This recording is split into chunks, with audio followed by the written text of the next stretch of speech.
মঙলদৈত সাংসদ খেল 2025 মঙলদৈ চৰকাৰী উচ্চতৰ মাধ্যমিক বিদ্যালয় খেলপথাৰত 6 আৰু 7 ডিচেম্বৰ তাৰিখৰ পৰা সাংসদ খেল 2025 সফলভাৱে অনুষ্ঠিত হয়। আজি সন্ধিয়া অনুষ্ঠিত হোৱা ফুটবল খেলখন শ্বিলং একাদশ আৰু ওদালগুৰি একাদশৰ মাজত অনুষ্ঠিত হয়। খেলখনৰ শুভাৰম্ভণি কৰে অসমৰ ক্ৰীড়ামন্ত্ৰী নন্দিতা গাৰুচাই।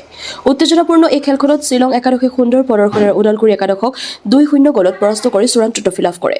উক্ত খেলত দৰং আৰু ওদালগুৰি জিলাৰ সাংসদ দিলীপ শইকীয়া, মঙলদৈ বিধায়ক বসন্ত দাস, চিপাঝাৰ বিধায়ক ডক্টৰ পৰমানন্দ ৰাজবংশী, মঙলদৈ সমষ্টিৰ প্ৰাক্তন বিধায়ক তথা মিন উন্নয়ন নিগমৰ অধ্যক্ষ গুৰুজ্যোতি দাস, দৰং জিলা বিজেপিৰ সভাপতি মুকুন্দ ডেকা, দৰং জিলা বিজেপিৰ উপ সভাপতি তথা নগৰ প্ৰাধিকৰণৰ উন্নয়ন নিগমৰ অধ্যক্ষ প্ৰতাপ বৰদলৈ, দৰং জিলা আৰক্ষী অধীক্ষক হেমন্ত কুমাৰ দাস, জিলা ক্ৰীড়া বিষয়া বিশ্বজ্যোতি কলিতা, চিপাঝাৰ সমাজসেৱক কুলদীপ বৰুৱা, দৰং জিলা বিজেপিৰ সংখ্যালঘু মৰ্চাৰ সভাপতি আব্দুল কাছিমকে ধৰি বহুতো দলীয় কৰ্মী, ক্ৰীড়া অনুৰাগী আৰু ৰাইজ উপস্থিত আছিল।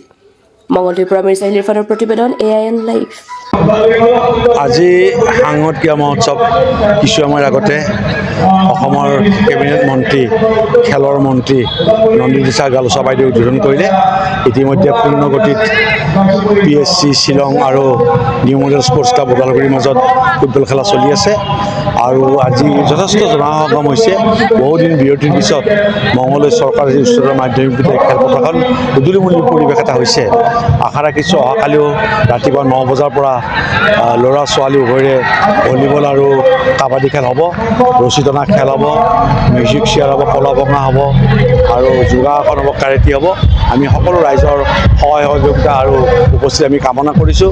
মাননীয় সাংসদ ডাঙৰীয়াৰ লগত ইতিমধ্যে যথেষ্টখিনি আমাৰ যিখিনি বিজেপি দলৰ কাৰ্যকৰ্তা আছে সকলো আহি উপস্থিত হৈছে আৰু আশা ৰাখিছোঁ যথেষ্টখিনি ভাল খেলখন উপভোগ ফাট লাগি ধৰিছে। খেলখন আপুনি নিশ্চয় দেখিছে আৰু আজিৰ এই খেলখনৰ পৰাই আমি যাতে ভাল খেলুৱৈ জন্ম দিব পাৰোঁ অসমৰ, তাকে কামনা কৰিছোঁ।